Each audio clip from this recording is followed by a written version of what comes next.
guys, Rob here to do another deck building corner, episode 2. This time we're doing something a little different here. Don't let the guy that runs this channel, the other Rob, know. But I'm a pretty big fan of Lannister. So today we're going to do Lannister Fealty.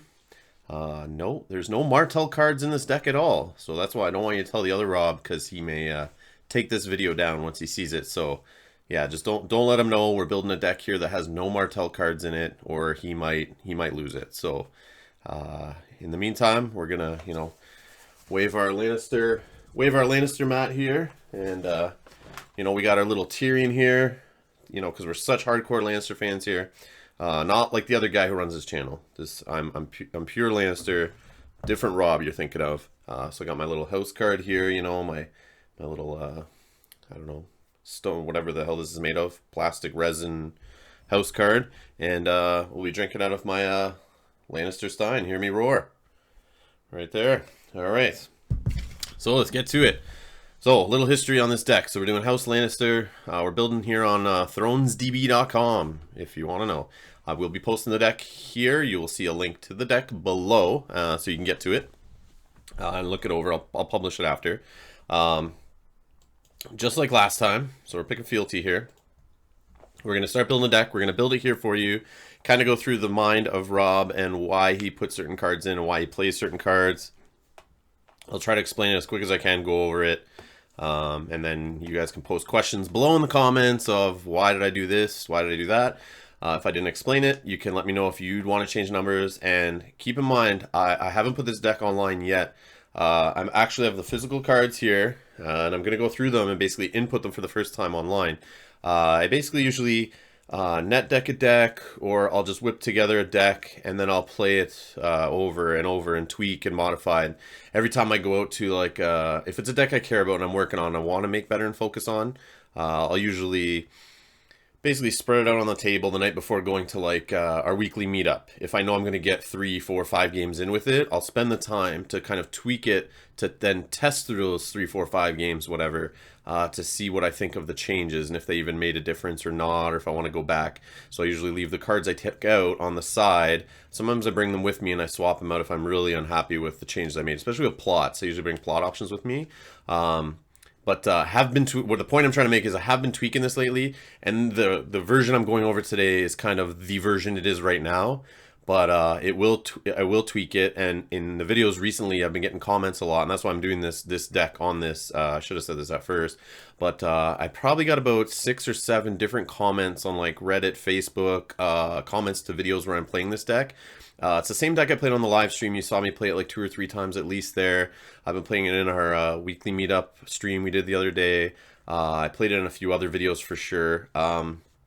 And people have been asking me if I could post the deck list, but I don't have the deck list online. I don't usually input my deck list online unless I have to print off a deck list for going to, like, Gen Con or Worlds or whatever. So I don't usually play in ThronesDB and whatnot. So, but I know how to build a deck in there. We did it last time, obviously. So that's what we're going to do here. I'm going to go through building the deck, putting it online, then I'll post it. So this is to satisfy the people that are asking for it. And I was looking for a deck anyway to put on another deck building corner. I want to do these videos more often. But I only want to do it when it's a deck I feel is good and I'm doing decent with it and I'm having fun with it. And it might be a little different than what you see out there, but the card pool is still kind of small, so it's kind of hard to find a deck that's like, oh, this is my deck, or a deck only I play, or very few people play. So it's tough. So this is my Lannister Fealty. I've been having fun with it. I like the economy. I liked Fealty when it first came out, when I first got a hold of cards. But then I wanted to experiment and obviously fit Martell into everything. So I started bannering like crazy. But then I just had to play in the 401 tournament that you'll see videos for on the channel in November. And I already had Taken the Black cards for about a month. And then they told us, since Taken the Black wasn't out yet, I had to build a deck with only 3 core sets. So I had to stay in the core set card pool. So I went online, I started looking for a deck that I could bring that didn't rip apart other decks I had already built with Taking the Black cards in it. So I stayed away from anything that I had built with Martell, my Tyrell deck, Greyjoy, and then what I had was, I noticed I had ripped apart a couple Lannister decks recently and had all the cards there for them. So I quickly went online, looked up some Lannister decks. I was basically wanted to build something with Cersei. I hadn't really played with her much, and I remember seeing her She reminded me of Arion Martell in First Edition. And Arion Martell in First Edition was a pretty beefy character for Martell. She had stealth. She raised the claim on challenges she was participating in, which means for intrigue or power, which were her icons, just like Cersei, she could raise the claim on either challenge. Not just like Cersei in this game, who only does it for intrigue. You could do it on anything. So if you gave a military icon to Arion Martell in First Edition, you could then do it also in military. And if you had a way of standing her or doing her in multiple challenges, you could go crazy on the opponent. I just loved her in the First Edition for putting on a beefy character that just made my opponent sweat, worry, focus on her, and not about the other things I was doing. So I only usually played 1 or 2 of her in decks to get her whenever. But when I got her, man, it hit the opponent's hand hard. I usually went hard in intrigue, which this Cersei raises claim on intrigue. So it kind of does what I did mostly with that one. I wish Cersei in this game had stealth, but I'm sure we'll get versions later and ways to do that. Like, say, Sirio Florel, which is coming out in the next... Forel, sorry, which is coming out in the next pack. But yeah, I just want to build around Cersei. I want to hit the opponent's hand hard. I've been doing the Varys thing, so I wanted to have Varys in it. So Varys, Cersei, started looking for decks with that in it. You know, found some kind of... Didn't like the way, what locations they were playing. Some were focused on more of doing the 2 intrigues with Castle Rock, some weren't. So I just wanted to build a deck quick, so I just whipped it together with what I thought was good and used a couple decks for inspiration. But I mean, yeah, it wasn't, I don't know, it's tough. You're building Lannister Fealty, I mean, you're basically playing the same cards that every deck's playing. It's just different numbers of each one, and maybe the odd different neutral, but, and plots, obviously. So this is the version I've tweaked it to, using taking the black cards now. So sorry, I did really good at that 4-1 tournament. I came in tied for second, 4 rounds of Swiss, went 3-1. The game I lost was a tight game. Could have went either way. Still put up a challenge. It was against Targ Fealty, almost won, but I did lose. That was the only game I lost. So I felt really good after playing the deck. I just felt like it worked, like it flowed. It was... I never had a problem with economy, like with a banner deck, is how I felt. And like I knew that originally with Fealty, that's the way they go. It's like, you know, you kind of like just, when you see your 7 coster, you're not as worried. You usually can get them on the table pretty fast. But I find in banner decks, when I was bannering Martell into Lannister, you know, there's at times where you're just holding big Lannister dudes and you haven't seen the Lannister reducers and you haven't got your King's Road and you played your big gold plot already and maybe you got to play more higher gold plots and blah, blah, blah. It's just a problem.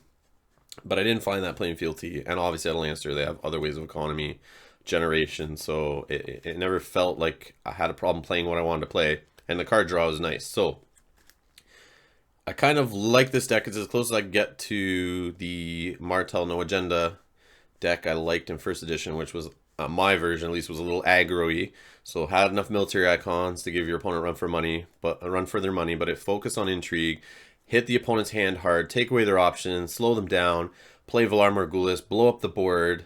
And all I lose is Weenies, the odd big guy that I baited my opponent with. But I make sure I have some draw going. I have saved some dudes in my hand that have Renown and Stealth and stuff like that. And then basically I start the game after Valor, drop some characters out that are just better than your characters, and I go from there. And yeah, that's what I liked in First Edition, was kind of like playing around that Valor, which is kind of like Varys in this game. Right now is the big reset, so I kind of blow up the board and hope I can recover after. And with Lannister's economy and draw and ambush and stuff like that, it's good for that. So that's what I'm trying to build, is still focused on Varys, blow up the board, empty their hand, draw cards. You know, that's the kind of thing we're going to do here. So that's the overview of the deck. So here's the version it is. We'll be talking about cards right now that I am going to change even in the deck after the last play test, but I'm going to do the version that I've been playing a lot lately. A couple cards might be different from the videos you saw, but it's pretty close. But there are a couple changes I want to make, and I'll mention those very shortly. So let's get right into it. Blabbed on for enough here. So, Lannister Characters. Let's turn off the neutrals here. So, for characters, let's go with, obviously, the big Tywin. Not much to say there. So 3 Tywins. He's great for economy. My dream setup, which I've been finding lately, is like half and half. I like to have a setup with a lot of little 2-coster guys, or 2-cost locations, free locations, flood locations, a couple characters for $2. That feels good. But also getting Tywin, my 1-cost reducer character, and like a Rose Road or a Fiefdoms is like the dream setup. And I've had it where I get like the dupe Tywin, the one cost reducer and like the Rose Road, and I'm like living the dream because you're starting off with +3 economy right there. So what I started to learn was when I see Tywin in hand and I have that little reducer, I would mulligan originally because I'm like, that's crazy because I don't have any economy in hand sometimes. But then I realized, wait, Tywin is economy. That +2 gold on him, hoping that your opponent doesn't milk you right off the bat, like just sets you up from turn 1 to live comfortably until he gets milked or whatever for a couple rounds. But lately I've been having a lot of games where he just keeps going because when I get like Jaime or Cersei or Tyrion going, I find they go for them with the milks over Tywin. So not much to say about Tywin there. He's just a beast. He can battle with the big boys. Awesome 7-coster, 3 icons. That's great. The next is, where is he? Jaime Lannister 3. So also the focus of this deck is like some of the decks you'd see with Varys. Instead of playing lots of weenies, this is the complete, the first deck building corner video was the play Varys but play a ton of weenies. This is the opposite. This is the play a ton of dupes and drop Varys and just have a better board afterwards. Not so much the just drop little weenies in and outdo my opponent with the number of characters and icons I have on the board. So that's why we see 3 Tywins, 3 Jaimes. Not much to say about those guys. And we'll save those for later. Tyrion. 3 Tyrions. He's money. I got a lot of the ambush stuff in here. I have the Hound hiding in here, so he works great with Tyrion, if I can find him. So 3 Tyrion. You guys know Tyrion. He generates gold during the challenge phase, helps me play my events, helps me ambush guys in, helps me win dominance. Yeah, it's just good. So the focus of the deck, the character I started with, 3 of, is Cersei. Love her. I just want to hit your hand hard, but I also want to have a good amount of military icons, so it's a good spread. But she is just, I love how she just makes my opponent sweat. Once I get like 1 intrigue challenge off with her in a game and they see me wipe 2 cards out of their hand, they are like, whoa, okay, she's a problem. And that's Cersei. So the next I have 2 gold cloaks. Originally had 3 when it was core set only, but I took 1 out and I swapped in a Hound, but I also swapped in another Hound. I went up to 61 cards in this deck. You'll see by the end. I think the last card was a Hound. I want to get another character in there. But anyways, 2 Hounds. He's awesome. I should be hovering over these guys. You guys don't know them all, I guess. Newer cards. You guys should, but I mean, new players watch this too, so I gotta keep that in mind. So anyways, the Hound costs 3, strength 6. He's military and power. He's got ambush 4, so like I said, works great with Tyrion, so I can jump him in. I can save a couple gold or no gold, maybe get lucky. I get to do 2 intrigues with Casterly Rock, which is also in the deck, spoiler alert. Yeah, or the opponent does an intrigue, which usually they don't. I find when I have Tyrion out, they usually slow down the intrigue, which is great because I'm not only emptying your hand and drawing cards, you're not doing intrigues against me. So the card draw is just, or the card advantage is just phenomenal. That's what I've been finding with it lately. I don't know if it's just playing some players that don't understand what's going on, but I find that usually I get away with it. And yeah, I'll find when they know I have the Hound in hand, they've seen him bounce a bit, they'll get a little more aggressive with the intrigue challenges, but yeah, sometimes they just don't do it because they don't want Tyrion to get me gold, and they're worried about what might happen. Alright, so that's the Hound. Next, we got, so 2 copies of the Hound. That's another thing. I had 1 in there for a bit. I put a second one in because I just want to see him more often, but sometimes I just get him and put on a dupe. And I believe you can use the dupe to save him from going back to hand from his effect. After you win a challenge, you have to discard a card from your hand to keep him in play or return him to your hand. And sometimes the dupe can be good for that. Or I'll use the dupe on him and not use him if I have Varys coming around, because I can use the dupe to save the Hound and keep him in play, and he can possibly protect someone from marching like Tywin or Jaime or Tyrion. If I only have one of them duped on the board, you know, and I have, after Varys goes off, I save with dupes and only have 2 of my big guys left, or 1 of my big guys left. It's nice sometimes just have like the Hound or the next character, Grand Maester Pycelle, 2 of. I got 2 of these little guys, cheaper guys, just for that purpose. Maybe I get their dupe and I get lucky, and I can just keep them in play also. But it's also nice just for claim soak to keep these guys on the board. So Grand Maester Pycelle, he is a loyal, which is great for Fealty, which so is Tywin, so is Cersei, which we already went over. They're loyal, and that's great for Fealty. So not much to say there. He's also card draw.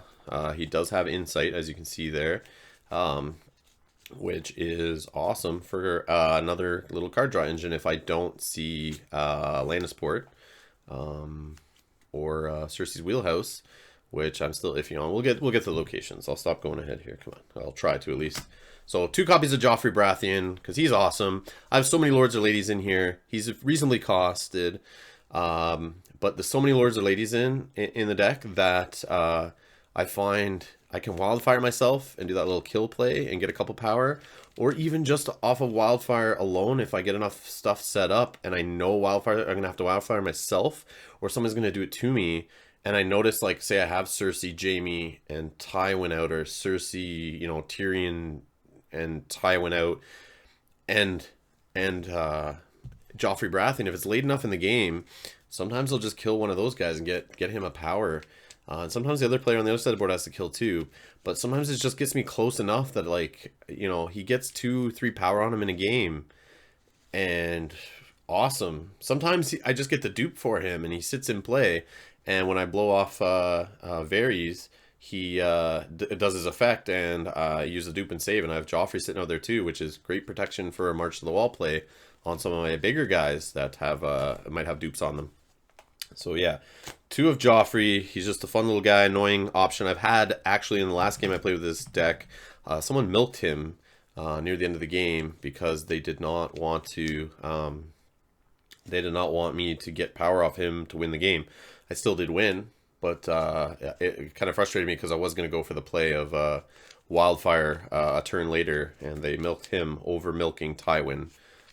Yeah, crazy, I know, but that's the breaks. So the Tickler is next here. Sorry, I'm getting all frazzled. The Tickler. So the Tickler, we know the Tickler. He's Tickle Me Elmo, aka the Tickler. Costs 2 strength, just a good little military intrigue ally. You can kneel the Tickler to discard the top card of the opponent's deck, which I never really do that often. If I do, it's like nice to have. But I'm really just putting him out there as a cheap guy, great on setup. Another unique I can dupe, another unique so I can play Treachery. You know, if I need to get a unique out in a clutch, I can always afford him. So 2 of him, and also the same dupe rule for Varys applies. Play 2 of them. Maybe I'll get the dupe, maybe I won't.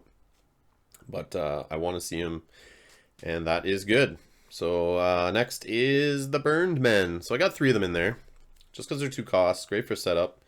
Good cost. They're the ambushing military guys, so they work good with Tyrion. Have an extra gold. I seem to have a lot of gold with this deck, so even when I don't see Tyrion, if I see Tywin, same kind of thing. I just got 2 extra gold at least each round. That's just helped me out. Not much to say about those guys. Queen's Assassin. I got 3 in here. Don't know if I should have 3.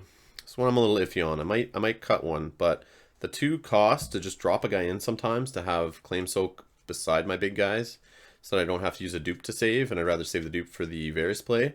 And I do, late in the game, sometimes get off the whole ambush effect. Let me hover over them here. That would make sense. Queen's Assassin. So after they enter play using ambush, choose an opponent. If you have more cards in hand than that player, he or she must choose and kill a character he or she controls. So I find I get in those situations where I have it, I play it, or I look at the board and they have so many weenies out there, like I'm playing against a Night's Watch deck, and I got so many weenies, and it's like, is this really going to kill anyone important? They're just going to get rid of like their cost reducer.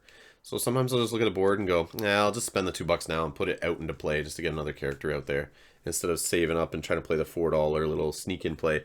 I know it still gets rid of a character. It's kind of like getting military claim for $2, but they choose who to kill. So it's nice if the board's kept small, but this deck, it does have its military, but it's more about emptying the hand, and sometimes just to get that intrigue icon out to use with Casterly Rock, so I have a second body to throw into an intrigue challenge. It's great to start off the challenge phase with these guys. Just do a 2 strength intrigue attack if I'm going first, even going second if I still have them standing, just to do an intrigue challenge. Just put that on my opponent. Yeah, they probably could defend it, but then if they defend it, I'm getting my second one through. So or they'll kneel someone out that they, you know, it's bigger because it's just 2 strength, so they might defend it. But yeah, just a cheap little guy to throw into intrigue challenges, so I like it. Great for setup. The next is the cost reducer Lannisport Merchants. Not much to say about them. 1 strength little guys. Like I said, set them up with Tywin is the dream. just to have him out on the board right from start, giving you +2 gold first round. So he sits beside him and protects him from March to the Wall first play, if you weren't sure what I was talking about there. Okay. Almost done the characters here. Just got to turn the neutral ones back on. Turn off the Lannister ones. Okay, so next, here's the problem. So in the current version I'm looking at right now in front of me, from the last testing, I put in 2 Varies. It wasn't bad. I don't think I lost a game. But I just felt like sometimes I wanted to see him, and I was having trouble seeing him. I don't always play him. He's not always my strategy. Not always. But he's nice to see, and that's the way I was kind of playing him. And sometimes I get him out duped, and he just frustrates my opponent. He throws my opponent off. You can see in the 12-hour live stream video what he did to Shamara. It was just awesome. He's just a great backup. He's great. The stealth and intrigue works great with the deck. Helps me draw off Lannisport. Helps me push through intrigue challenges. Helps me empty the opponent's hand. Works great with Cersei, making sure she can get through the intrigue challenge against intrigue heavy decks and raise the claim. But only 2 right now. And I want to make it 3. I want to make it 3 and I don't know what to cut. I was thinking like a Hound, or you'll see when I get to attachments later, there's an attachment I put in here. I think that's what I swapped out last, was just to put in this one attachment instead of a copy of Varies. But I felt my character count was high enough that I could switch to an attachment. But yeah, I think I would change it to 3 Varies going forward. You guys let me know what you think. But just right now, the version I'm going through right now that I've been playing quite a bit lately, I only have 2.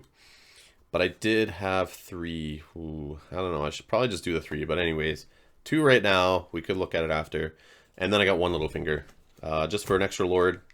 Someone I can bring in. I can get gold off him if I need to. If I see him early to help my economy to get going. Gets me a couple cards for card draw. Setting him up's not the end of the world. It's not bad. And he's a lord, like I said, works great with Joffrey. I've played him late in the game before, drew some cards, and then purposely killed him for claim to get like 1 closer to the win. Yeah, and throw my opponent off. Because they forget he's a lord sometimes. And yeah, when a lord or lady dies, I can trigger Joffrey. So I like that. Let's see here. Let's do events next. So, Lannister, turn off characters. Events are lightning bolts. Okay. So, first, this one I love. I love this event. 3 of the things I do for love. I love the things I do for love. It's so good. So I need a Lannister Lord or Lady character out and play, which sometimes I goof up. I one game did it twice in the same round. You guys caught that on video, but yeah, I got excited. But I've learned since, you guys corrected me. I can kneel my faction card. Let's hover over this. Not everyone plays this one. Kneel your faction card. So Fealty, I got to be a little careful. Sometimes if I have it in hand and I think I'm going to use it in the round, I'll keep Fealty standing on purpose, which kind of might tell to my opponent, but maybe they just think I have no loyal cards. If I play a loyal card and I don't use Fealty, then it's a dead giveaway, but I usually don't have that situation happen too often. But I can kneel my faction card to choose a character with printed cost X or lower. X is basically what I pay for the event in gold, and I return that character to its owner's hand. So I've been using this in games, and like late game, like I bounce back Arions to hand before they can do their tricks. I bounce back Knight of Flowers, who are covered in power and attachments. I've bounced back like weenies just to make military claim hit harder. But I find I usually bounce back an impact character. Sometimes I'll just save gold and my opponent might think it's for ambush that round. And I don't play much because I look at the board and I just see if they use that character that's out there, that's $5-6. I've used it to bounce Varys actually when I was worried about him happening. For my opponent, I just saved 6 gold. And basically went through my challenges, and at the you know, the opportune time when they defended with Varys or before it got to their challenges phase, I bounced Varys back to hand. So now that option's off the table, at least for a round, and then they have to try to afford to get him back out into play, which is tough sometimes. Not every plot can bring him into play, and sometimes the opponent doesn't have the economy for it. But yeah, just I look at the board and I just say, what across the table from me is what I can play out of my hand in characters gonna matter when they have this beast out there or some linchpin to their board that's like gonna gain them renown or do 2 challenges or stand a couple times or whatever. I would rather save the gold, bounce that character to hand. I don't have to deal with them now for the round. I'm gonna slow them down, knock off a bunch of renown sometimes. maybe just knock them back to hand and shake off a dupe. Sometimes I just do it to a character to shake off a dupe to make my varies hit harder. And I've done that to my opponent when they have varies and they have a character that's duped. And, you know, our boards are going to look even after varies because of dupes. I will just do this on their character with a dupe. And then they'll save. And now their board has no dupes. Mine has one or two. Or theirs has one less, sorry. And then they don't want to varies. Or if they do, they're going to look worse on the board than I will. So I've done that before to stop my opponent from doing a varies. But just gives me so many options. I love this card. Yeah, I just it's so good. It's just my playstyle. I just love disrupting my opponent, taking away options, messing with their plan. That's what I love about Game of Thrones. Very thematic, I guess, but that's what I like to do. It's the Lannister way. But yeah, that's what I like to do. So another thing that, speaking of disrupting plans, obviously we got 3 treacheries in here. So I need to have a unique Lannister character, which in this Fealty deck you see that's not a problem. Not a problem. 3 of those I can cancel someone else's. I basically think when I sit across from a deck and I play Treachery, I think, okay, here's the faction they're playing. Since the card's pool is small, I can usually go, okay, they're in this house to this house, or they this house Fealty, or this whatever, no agenda.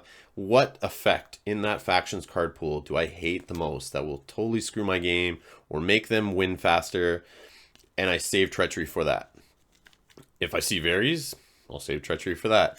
But, like, you know, you just think like that, and that's why I try to use my treacheries wisely. I don't try to blow them right off the start doing whatever, but I'll do it sometimes for King's Road, sometimes, but very rarely. Yeah, very rarely. I'll usually save it for something bigger. Yeah, I'd rather save it to, I don't know, stop like a Plaza of Punishment, Melisandre Neal. Yeah, I've done it to like stop the wall, you know, things that like my opponent's just going to screw them up, slow them down, you know, whatever. I'll do it for that kind of thing. But usually there's like a high impact card, you know, character, location, or attachment that you can think of that it'll just goof up their day, and that's what I'll save them for usually. Next is my favorite event, I think, out of the whole card pool is Tears of Lys. Build decks around it. I love it. It's based off my intrigue challenges. Helps me get some military claim in decks that maybe aren't that great with military, but I know I can win an intrigue, so at least I can get somebody dead, usually. But I don't have the icon removal in this deck, so it makes it a little tough on target sometimes, but usually there's someone I can hit. So 3 Tears of Lys. Not much to say there. You guys know what that does. Yeah, and then I got 1 Hands of Judgment. I just love putting one of those in decks right now. I just find it just comes just at the right time. You know, sometimes I'll hold it in hand if I want to varies and I'm worried about my opponent having treachery. If I'm playing against Lannister, I'll hold that Hands of Judgment for that play if I can see it. If not, sometimes it's just an event. There's always an event right now. Lots of events in every deck that are just flying out there that you just love to stop. And yeah, 1 Hands of Judgment, always good. Always good to have in hand. I never find that it sits in hand too long and there's not a good time to use it. So that's it for events. 10 events. So 34 characters early, you can see there. I usually play like 35, 36. So the 1 extra varies, I think, needs to happen. I just don't know. You guys see a character here I should reduce down in count. Maybe take away Littlefinger. I don't know. That kind of seems crazy to me, but maybe take away a Littlefinger, put another varies in. I don't know. I just want another varies. That's what I feel after tweaking this deck and playing it so much. Yeah, I've probably have like 20 something games under my belt with this deck, and most of them are on video, so you can see them on the channel already. I'll link some of those below. So after the Lannisters events, we will go to locations, which is a little map symbol here, or pinpoint symbol. So the obvious 3 King's Roads, 3 Rose Roads. Those are for money, obviously. Here's one. I love this little play. I remember at Worlds talking to Patrick Haynes when we were goofing around with his deck one night after playing a bunch of games. We were trying to tweak it to make some improvements, to make it more consistent, to make it, you know, be able to handle the whole tournament run, which he ended up doing. To my surprise, it was great. Like, I know he's a great player, but man, he made it to the finals. You guys know Patrick Haynes. You can see his articles on the Whitebook podcast.com website there. and see his finals match on FFG's live stream. But I remember showing him that I put 1 Iron Throne in my deck at Worlds. And he thought I was crazy. And I said he should put it in his because he was playing Greyjoy and had the damp air. And with those like Baratheon location, I win dominance, I steal power with painted table business. It's just annoying to play against those decks. You have no answer for them. They end up just winning because they put a timer on the game. And they just start sucking power away from you. And eventually they just win no matter how many challenges you push through. So I started putting 1 Iron Throne in all my decks. And I find when you see it on setup, you're living the dream. The game is so comfortable. It just takes a weight off your shoulders, especially if you see it right off the bat and your opponent doesn't. I remember at Worlds when I'd see the Iron Throne right off the bat in the setup or the first round or second round, and my opponent's playing Greyjoy or Baratheon, even Night's Watch, and they wouldn't see theirs, but they would put out like painted tables or damp airs and never get to use them. And they paid the money in those guys, and they just sit there and they'd look at their painted table and go, "Oh, you win dominance again? Oh, okay, well, I guess I can't use this location." And sometimes they even go to kneel it thinking they win it because they're just so used to it. But then, no, I got my Iron Throne out, sorry. And even when they do get theirs out, it's still this battle of like, who's actually going to win dominance, because you can't just win it because you have the Iron Throne out, because I have it too. So, this is another card. I've been playing 1 in all my decks, and I have it in this deck, and I tell you, like I said, when I get it out first round, I sit back and relax. Like, that extra power each round, I don't have to sit there and worry about dominance. It almost 100% comes to me. Not to mention, sometimes I have big characters standing, because I have a lot of big characters in the deck. The gold generation, sometimes I just have gold left over I didn't use, that usually is there for ambush guys, but say I didn't ambush any, or events I didn't play, I just have gold sitting around. I can win dominance a lot with this, so if I do see it mid, late game, I've had it come at the end of the game, it still gets me 1 or 2 power, and man, for $2, 2 power, 1 power, not bad, I think. And just sometimes I get it late in the game and it shuts my opponent's Iron Throne down that's been annoying me throughout the game. And little spoiler, in my plot deck I do play building orders, building orders, whatever it's called. Building orders, so I can search for it. It's not a bad thing to see when I'm searching. It's not what I search for. I usually search for Lannisport or Castle Rock or a King's Road if I'm hurting on economy, but sometimes I may not see those and I'll see this, and sometimes I'll just pick it and it might help me out. I do want to go up to 2 though. I do want to go up to 2, and I might make a change. I don't know what I would change, but I might go up to 2 just because seeing it, I just find no matter what faction I'm playing, it's just power generation, and it just helps me cover my dominance ass basically, so I don't have to worry about dominance. One less thing I have to focus on in the game. You might think I'm crazy. Let me know below. I don't know, but I love it. I love Iron Throne. I think it's needed in decks. At least 1. Just you'll find you'll win more games than you'll lose because of it. That's for sure. Okay. Next is just some economy. Western fiefdoms. Three Western fiefdoms, just the reducer. So 3 limiteds. I choose to play these instead of the character, is how I look at it. So I don't play the Lannisport Moneylender. It gives me a little gold on them, because I find I just have a lot of characters already, and I didn't want any more limiteds in. But I like these because they're free. So I can get them on setup very quickly. I can get them out on the board, and they can start generating me economy right away, not generating me economy next round like the moneylenders do. So moneylenders, I put 2 into them. They're +1. I'm not going to get that +1 until next round. They're usually going to get used as Claim Soak or Wildfire Soak or March to the Wall. I don't know, whatever. They don't stick around long. These locations, they come out, they stick around forever. And they get me money right away when I play them. They're already giving me a +1 right away. So, and I like to keep my limited count fairly low. I used to play a lot more limiteds, but I've been relaxing on that because I've seen some really, really crappy starting hands with like 5, 6, 7 limited cards by the time I'm in the first marshalling round, and that hurts. So, kind of tone back on the limiteds. That's just me. I'd rather see a little more consistency. I'd rather see less of them than more of them, I guess is what I'd say. All right. So, that's that. Western fiefdoms. I put one of these in just to goof around last week. I probably would take it out, maybe put in a second Iron Throne instead. This is the one I might switch out. Cersei's Wheelhouse. So it's from Taking the Black. After you become first player, either gain a gold or draw a card, and you get -1 initiative off of it. It only costs 1, and it is loyal, which made me think it needs to go in Fealty right away. But I only went 1 because I wasn't sure.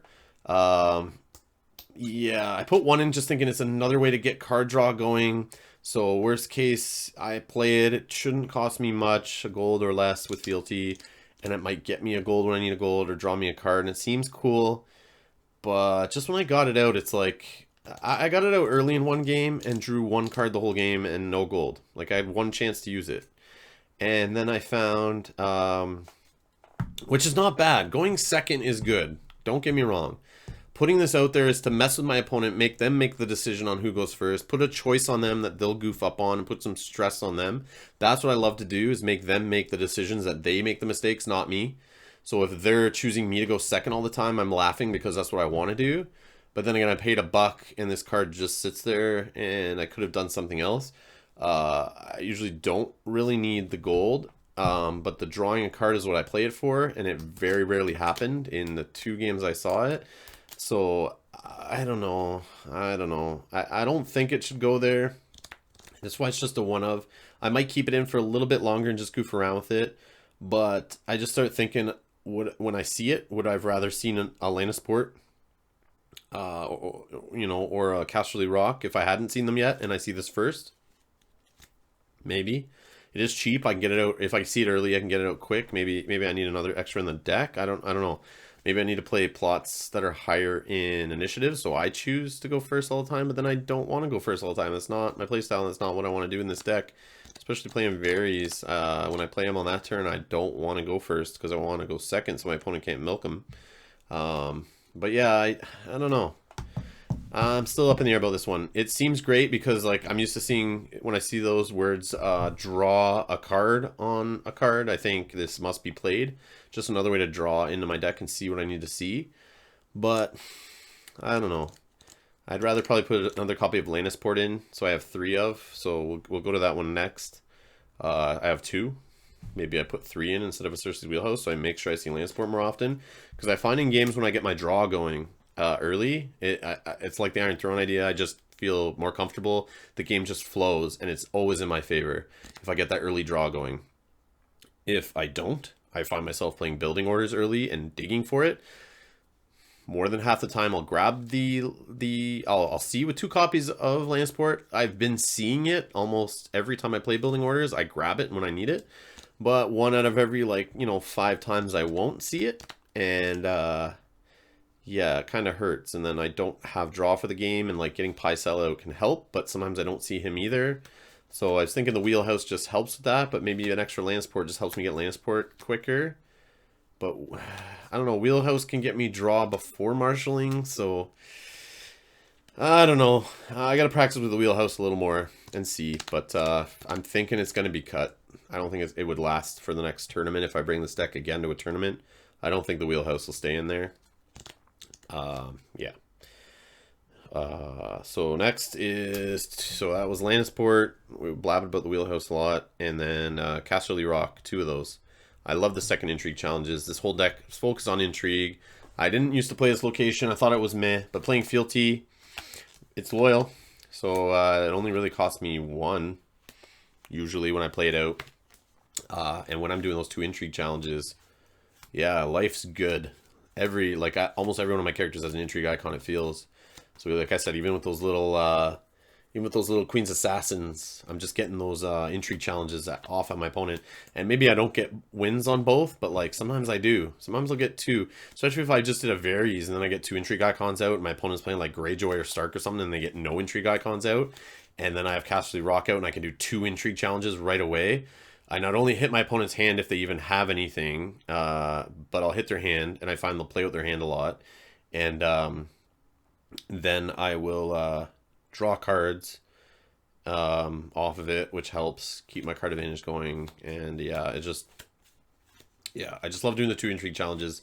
Just seems crazy to me. It doesn't seem right, but just right now, Fealty and the card pool this card's great, and it just goes with the theme of my deck, is just getting intrigue challenges off. And I'll do a little intrigue challenge to tease my opponent. They'll defend. Then I'll do a second one I know I can win, and I'll drop in Tears of Lys off that, draw a card off Lannister, things like that. I get my triggers off of it, Tyrion to get gold, and this can just help me get that extra gold I need for dropping the Hound in. So it just amps up the deck. When I get it out, just turns all the synergies up to like level 2, basically. Just like modifies everything in a positive direction to just, yeah, just amplify the deck. Just get hitting twice as hard, kind of. And I like that a lot. So we are up to 59 cards. So the last 2 cards, I said we're at 61 earlier. The last 2 are attachments, which is the paperclip. All right, so every Lannister deck has one of these in it, if not more. Widow's Wail. So it's ambush 1. Another thing I can spend gold on in the challenges phase. Sign me up.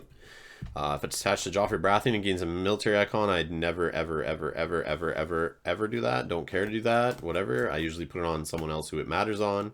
Someone who will stick around for a while. Or even just a weenie. I'll set it up, throw it on a weenie. Or I'll drop it in. I love this play. I'll drop it in on a weenie in a challenges phase. Weenie that I'm going to block military with. So I'll drop a Burnman in. Defend with the Burnman. Throw this on them to get that 4 defense on military, which stops the +5 usually. They have committed to try to do a put to the sword on me. And then I will claim the little burn men, put this back in hand, and then I look at my opponent and go, next challenge? With still gold on my house card. It's hilarious. I love little plays like that. This card is just so fun. So many options. Just gives you that little challenge math dickery, and my opponents will forget about it. And yeah, it's just Widow's Wail. What's more to say? I can attach on any character I want. Just attach to a character, get +2 strength. Like, yeah, sure. Like, awesome. And it's great. So the other attachment, this wasn't normally in there for a while. I snuck this in. I haven't really played too much Baratheon Fealty. I need to test this against Baratheon Fealty more. Maybe only played it once in that like 20-ish games or whatever I've been playing with it. So I stuck in a Seal the Hand thinking I needed to practice against Baratheon and thought this is a must because I've been preaching this card. This, you know, big bad 3-cost neutral attachment goes on a Lord or Lady, which I kind of have a lot of. So it can go on them. It's perfect. And then I can kneel Seal the Hand to stand attached character. So getting 2 uses out of Tywin, Tyrion, double stealth.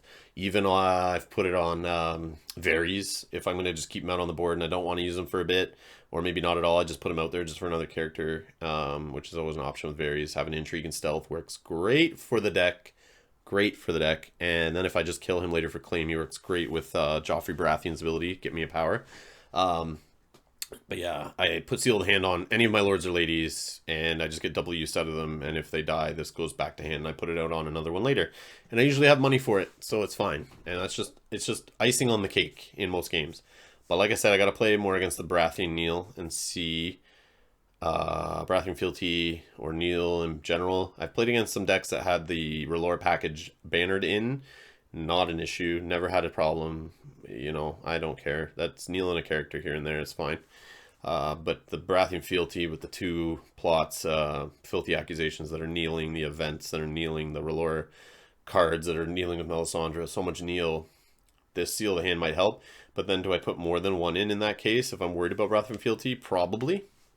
But I took out a Varys to put one of these in because I thought it might be needed. But maybe the Varys is the answer to Baratheon Fealty. That can just kind of slap it around a bit.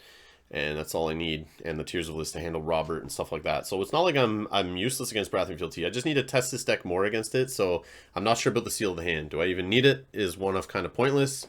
I do have, like I said, building orders. So in that matchup, I can kind of dig for it, search for it, hopefully I hit my card draw and get a couple intrigue challenges through and maybe draw into it. But yeah, the Seal of the Hand, I do have 61 cards. Do I need it in there?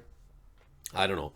What do you guys think? So here's just for now, we're about to hit plots, but 34 characters, 2 attachments, 15 locations, lots of economy, some good effects in there, and 10 events. So maybe the event's a little high, but I like that Hands of Judgment. I'm sorry.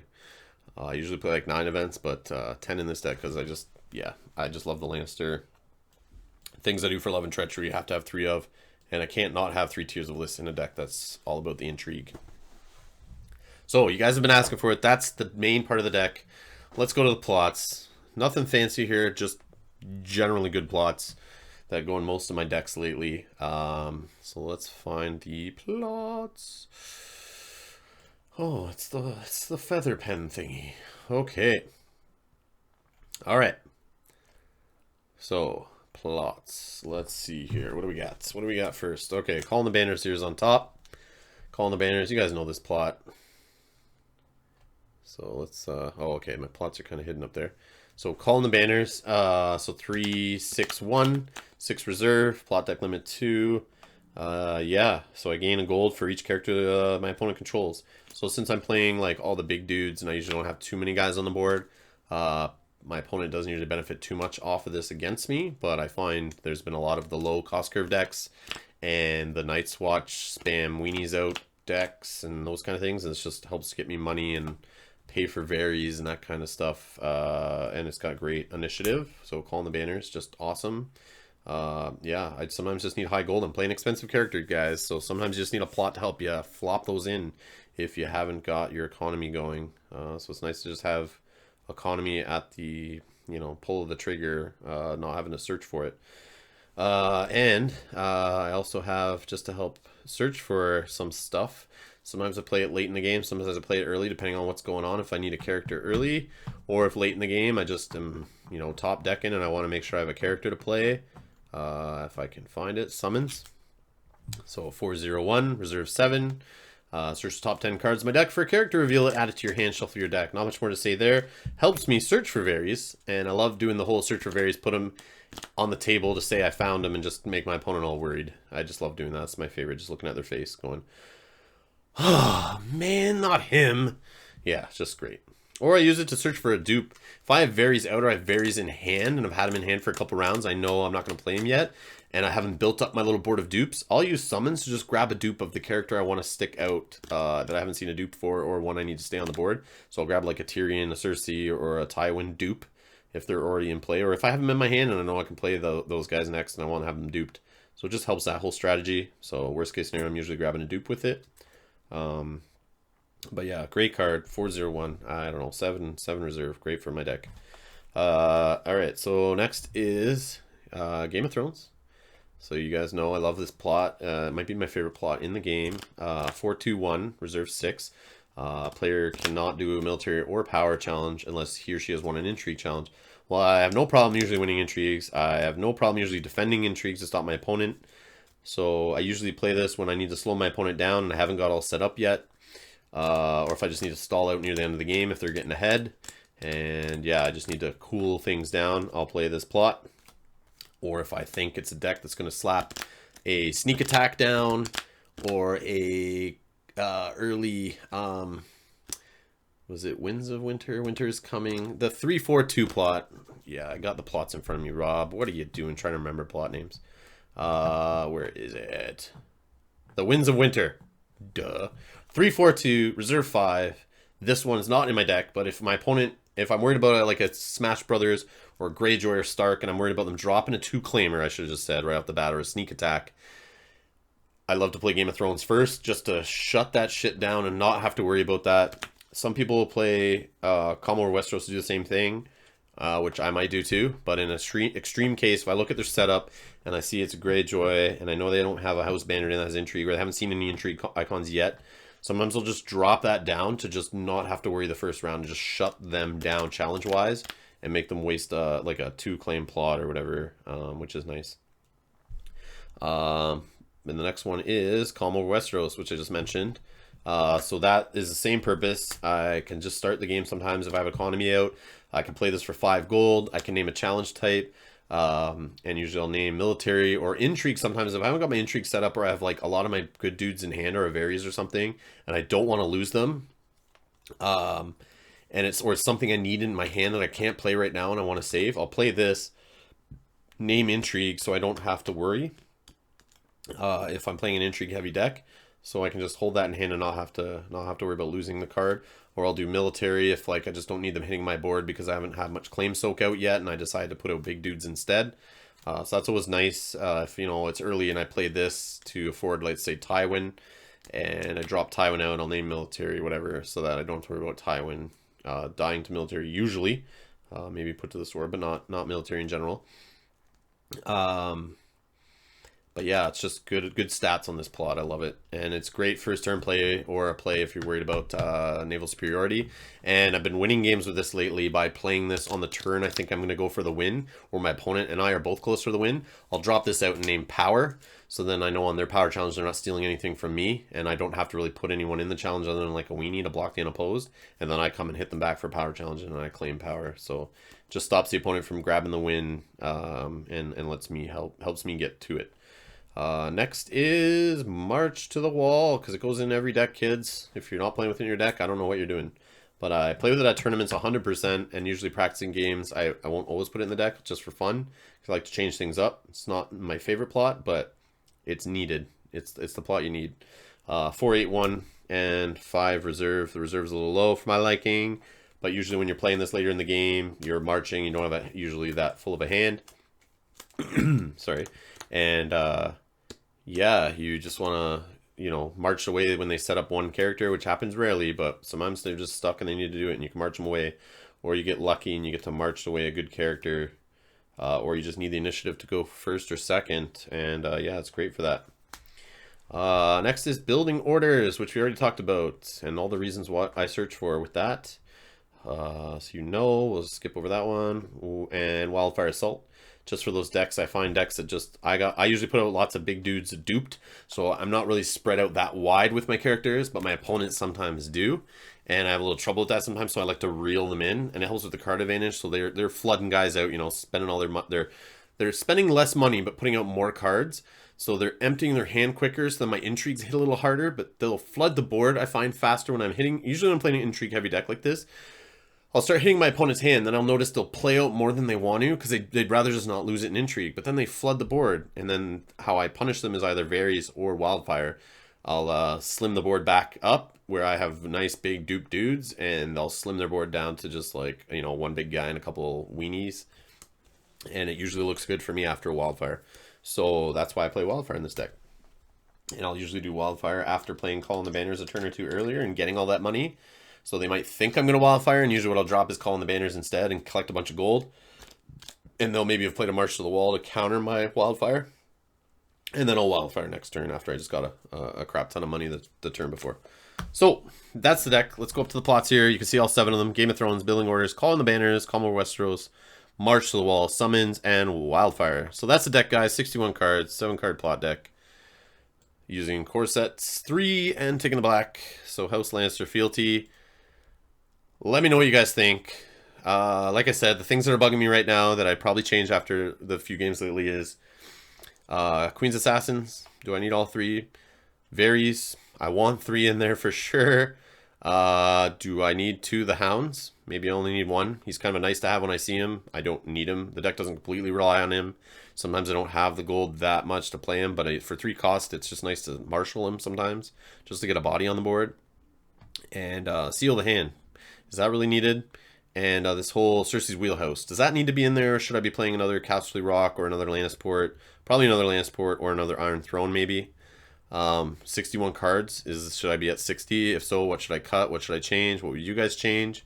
Yeah, is there any other plots you think would go better with this deck? These are just kind of playing it safe plots that seem to work good with the deck. They keep it consistent. They reduce variance. They just, yeah, I feel they're just solid plots. And I never have to worry about which one to play. I always have one that I like to play. I never feel like, oh, this plot's not going to work this game. They all work in every game. So I love this deck.